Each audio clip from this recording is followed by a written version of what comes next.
हर साल इंडिया में 15 लाख इंजीनियर्स और 85 लाख बीए बीकॉम जैसे स्टूडेंट ग्रेजुएट होते हैं, यानी कि 1 करोड़। क्योंकि पॉपुलेशन जितने तो इंडिया से ग्रेजुएट्स होकर स्टूडेंट्स निकलते हैं, लेकिन सिर्फ 4 में से 1 एमबीए और 5 में से 1 इंजीनियर और 10 में से 1 ग्रेजुएट ही जॉब लेने के लिए एबल होते हैं। यानी कि इन 1 करोड़ स्टूडेंट्स में से सिर्फ 10 लाख स्टूडेंट्स जॉब के लिए हैं, बाकी सब बेरोजगार। तो आखिर इसमें गलती किसकी है? क्या हमारे स्कूल स्टूडेंट्स को 15-20 साल में इस लायक भी नहीं बना सके कि वो एक जॉब कर पाए, अपना फ्यूचर सिक्योर कर पाए? या फिर इस गवर्नमेंट की गलती है जो इस बढ़ते पॉपुलेशन के चलते उनके हिसाब से वैकेंसीज नहीं निकाल रही?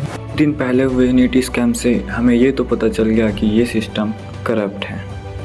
What is wrong with the Indian education system? Number 1, the pressure cooker environment। हमारे यहाँ ना काफ़ी कम एज से स्टूडेंट्स को नंबर 1 होने के लिए प्रेशराइज किया जाता है।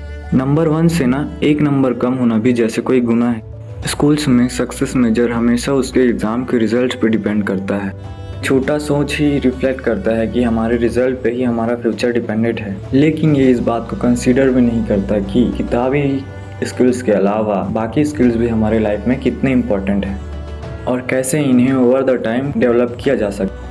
आजकल स्टूडेंट्स को क्रिएटिविटी और प्रैक्टिकल स्किल्स सिखाने के अलावा बाकी सभी चीज़ों के लिए उनको फोर्स किया जाता है। ये कंपटीशन ना थ्योरी में तो, लेकिन प्रैक्टिकल लाइफ में ये स्टूडेंट्स की मेंटल हेल्थ को बहुत डैमेज करता है। अब कुछ दिन पहले ही एक न्यूज़ आई थी, राजस्थान के एक बच्चे ने सुसाइड कर ली और उसने ये कहा कि 95% लाना मेरे बस की बात तो नहीं है, आई गिव अप। और 2, outdated curriculum and methods. Finland में बेस्ट एजुकेशन सिस्टम है क्योंकि उनके यहाँ के करिकुलम में रोज़ाना 4 घंटे क्लासरूम में बैठे जाते हैं और 2 घंटे उनके प्रोफेशनल स्किल्स को डेवलप करने के लिए।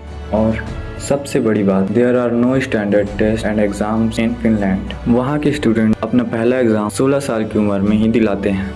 इन सब का रिजल्ट क्या है? Finland has a 100% literacy rate in 2020।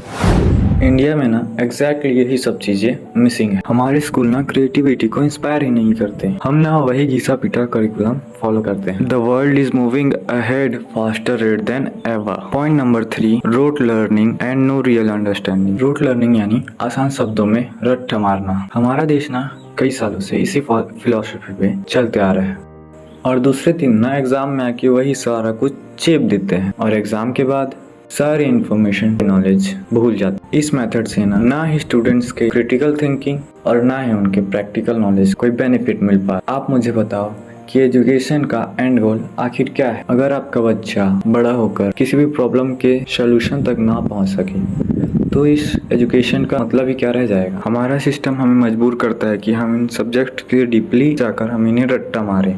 Point number 4, career path. India के जितने भी स्कूल और कॉलेज में जाने वाले बच्चे हैं, उनसे एक सवाल है कि आप अपने फ्यूचर में कौन सा पाथ चूज करने वाले हैं? आप में से ज़्यादातर स्टूडेंट्स ये कहेंगे कि मुझे इंजीनियर या डॉक्टर बनना है।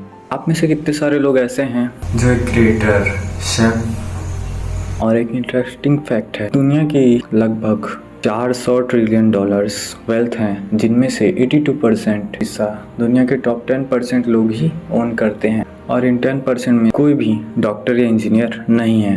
बचपन से लेकर अब तक हमें सिर्फ मैथ्स के इक्वेशंस पढ़ाए गए हैं जिन्हें हम रियल लाइफ में कभी यूज़ नहीं करते।